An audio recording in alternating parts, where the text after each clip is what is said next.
Have you ever wondered why we exhaust ourselves chasing greatness?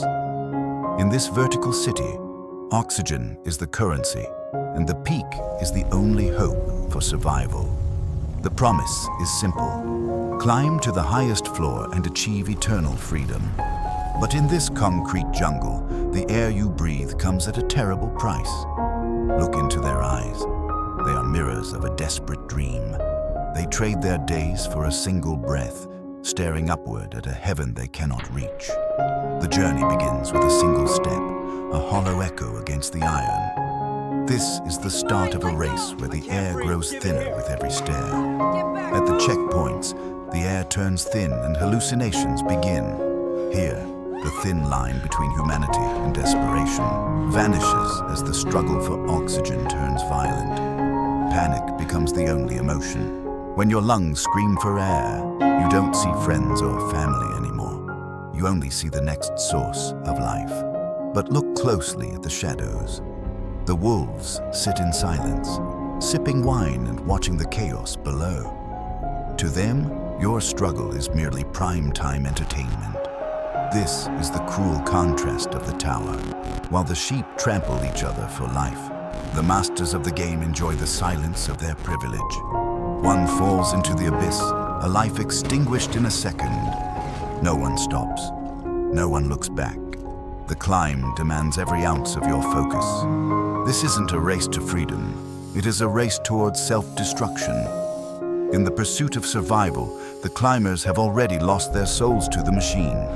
Higher up, the corridors tighten like a noose.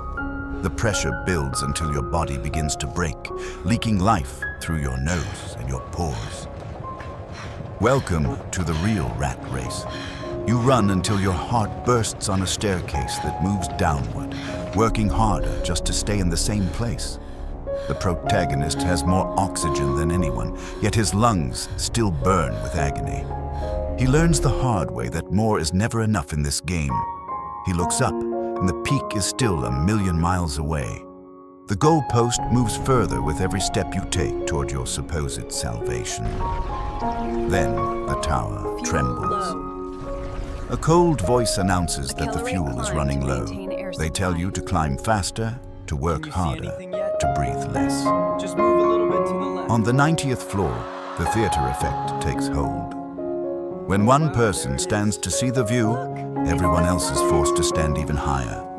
They balance on the edge of disaster just for a glimpse of the top. In the end, no one sees better, but everyone is much more exhausted. Your success is a mirage built on the suffering of your neighbor. You strain your body to see a peak that is hidden by your own ambition. Look at the tubes. They aren't giving you life. They are draining it. You are the battery. Your breath is the fuel that lights this golden cage. Your very soul is being harvested. Every ambitious breath you take is siphoned away to power the lights of the people who look down on you. They smile even as their bones break. They have been conditioned to love their chains, as long as those chains are wrapped in neon light and promises. Finally, the hand reaches the top. The moment of truth has arrived. But the air here is colder and deader than it was at the bottom. The door opens, but there is no sky. Behind the veil of paradise lies a cold laboratory, a factory of exploitation that never stops humming. Behold the harvest. This pure oxygen was distilled from the blood and sweat of those who dared to climb. Your success is their literal consumption. The ultimate betrayal. Your mask was never a supplier. It was a vacuum. The harder you fought to breathe, the faster the tower drained your life. The price of your success is your existence. You are voluntarily feeding a machine that will discard you the moment your lungs finally fall silent. From a distance, the truth is undeniable. The tower is a giant syringe, a parasitic needle draining the very life force of the planet itself. It creates a desert below to build a fake garden at the top. This is the oxygen trap, a system designed to consume everything it touches. There is no freedom here. There are only the harvesters and the harvested. In the end, the peak is the loneliest and deadliest place on Earth. And yet, the cycle begins again. At the bottom, a new dreamer looks up, blinded by the same light that blinded those who came before. From his high prison, the protagonist watches them. Thousands of lives ready to be poured into the machine, thinking they are the ones who will win. He tries to scream, to warn them of the trap, but he has no breath left. The tower has taken his voice along with his future, but some choose a different path.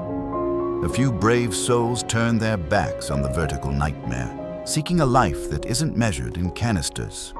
They walk toward the horizon, where the trees still grow and the wind blows free.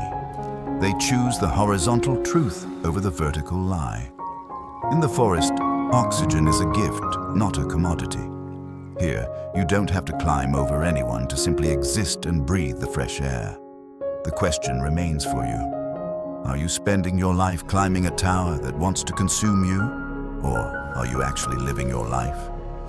Don't let the oxygen trap turn your existence into a meaningless chase. Real success is the courage to walk away from a game you can't win.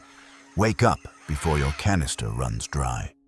True freedom isn't at the top of the tower, it's in the world you left behind at the bottom.